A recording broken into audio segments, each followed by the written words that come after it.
Okay, so we're going to start with our processes. We're going to talk about the reactions that these biomolecules are in. There's thousands of reactions that make up metabolism. And we don't want all the reactions to happen all at one time. So what happens is they are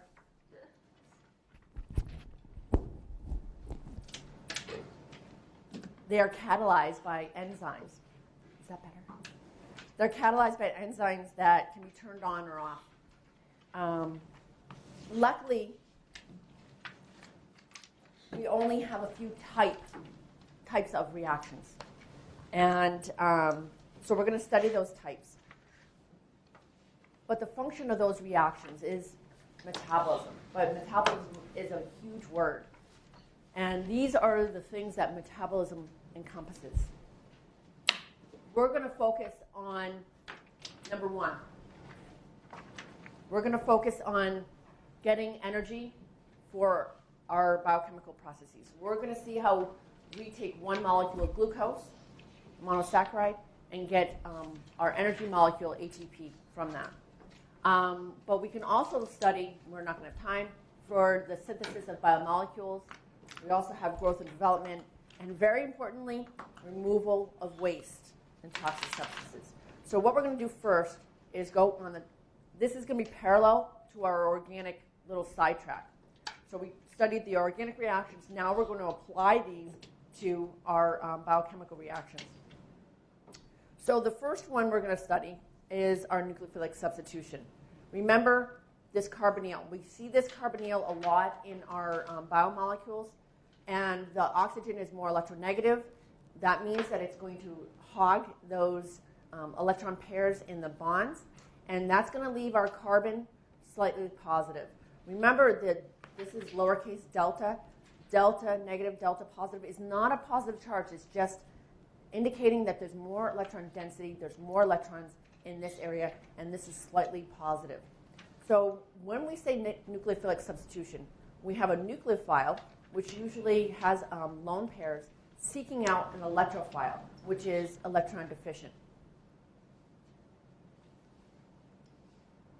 So here's an example where a nucleophile, the oxygens on an alcohol on glucose, will attack something that is electron deficient. So this is the first reaction in glycolysis, where we put on a phosphate onto our glucose molecule. This keeps it within the cell. But we're investing some energy here. But you can see that the lone pairs are attacking the partially positive phosphate. See all the oxygens around the phosphate and how the electron density is going to be pulled away from the phosphorus. So, excuse me, we break this bond.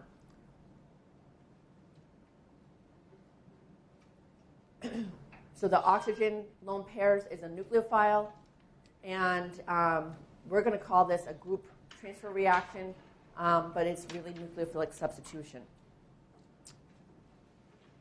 Hydrolysis is another example of nucleophilic substitution. Hydrolysis, very generally, is the breaking apart of a molecule using water. And so the lone pairs on the oxygen and water is going to be doing the attacking.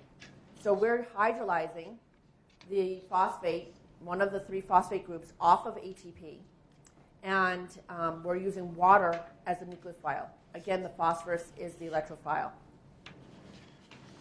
Esters, and this is an anhydride, they are amines and anhydrides are susceptible to this kind of attack. All right, we talked about elimination reactions where we're removing a group from carbons that are next to each other. So here we're removing a hydrogen from one carbon and an OH from another carbon, and we're making a double bond. So elimination, we're removing groups to make a double bond. Here, this is a specific type. We call it dehydration. Addition is just the opposite of that, where we are adding across a double bond. And hydration is an example, where we're going to add the hydrogen to one carbon and the OH to another. Those of you that have taken organic know that there's a lot more involved with this, but this is the level that we're going to talk about. Isomerization is pretty straightforward.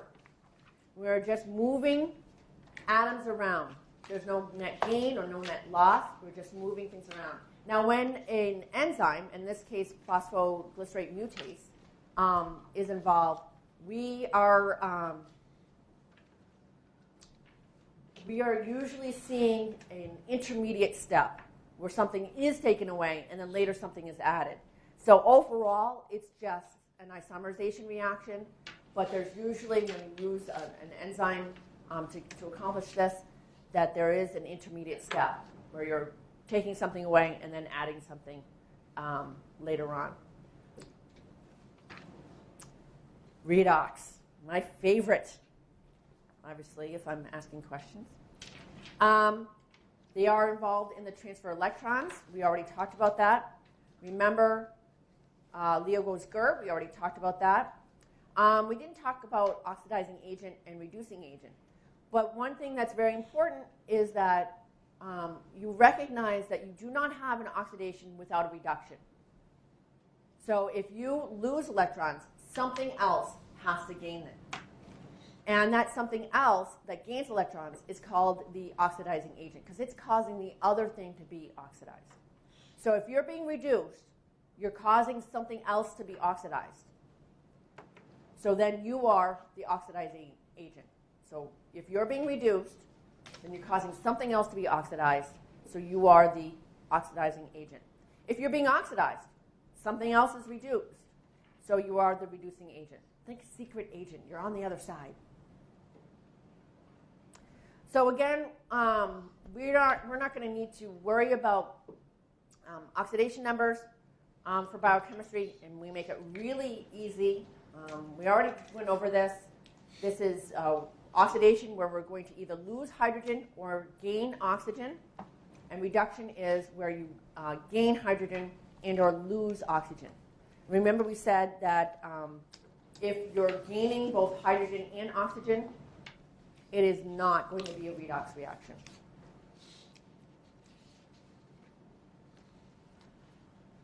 So it can be either or. Here we see that in this molecule, malate going to oxaloacetate, we're losing 2 hydrogens. We're not necessarily gaining an oxygen. We're just losing 2 hydrogens. So that's why we say and or. Well, if that's being oxidized, something else has to be reduced. And we have what we call a coenzyme that we'll learn a lot about that is doing the gaining. So we have a reduced coenzyme. So this NAD+, the thing that gets reduced, is the oxidizing agent.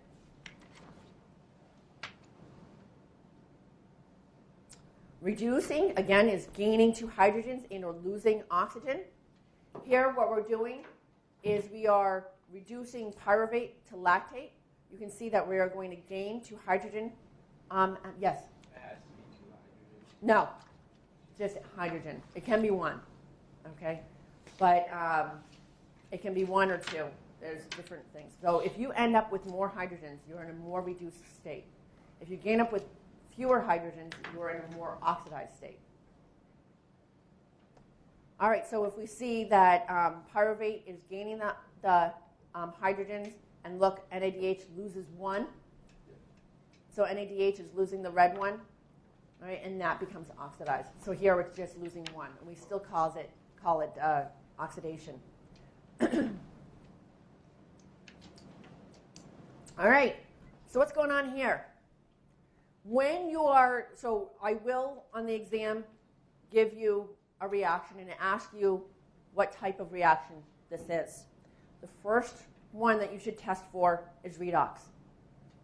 Is it losing hydrogens and or gaining oxygens, or gaining hydrogens and losing oxygens? What's happening here? We're gaining an oxygen. What else are we gaining? Hydrogens. So is that redox? No. What is it? We're going from a double bond to a single bond. Addition. Addition or hydration. I would take either or, hydration or addition.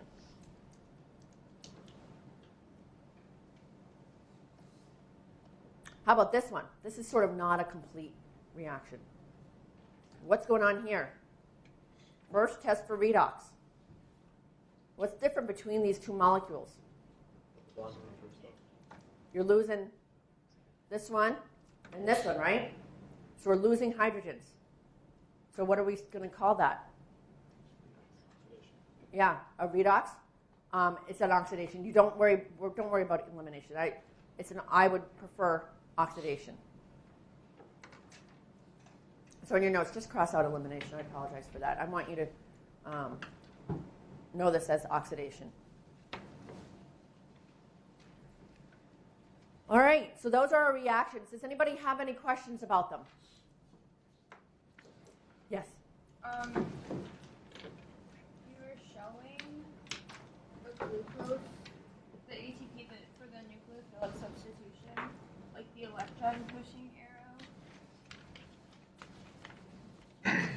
Yes. What was the question? In the glucose? Go back maybe one more. Right here. Yeah. On top. Yes. Why does that, when the phosphorus gains electrons, why does it push to that oxygen and not from the double bond? Not from the double bond?